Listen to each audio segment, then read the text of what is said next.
Mr. Vice President, you were a good friend of the Southeast. You have shown it in character, you have shown it in every sense.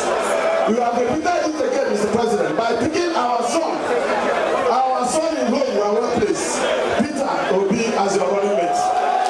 We in the Southeast are already close to give you maximum support. We will support you because you are marrying our sister, Jennifer, very, very well. We know she's a woman after our hearts.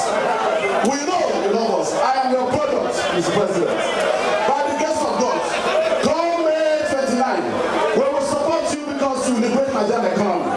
We will support you because you unite Nigeria. We will support you because you are going to restructure Nigeria. We will support you for all the positive values that you are going to bring about. Because you are going to get the Southeast into the politics of our Nigerian nation. Mr. President, we love you, we appreciate you, may God bless you. Congratulations in advance.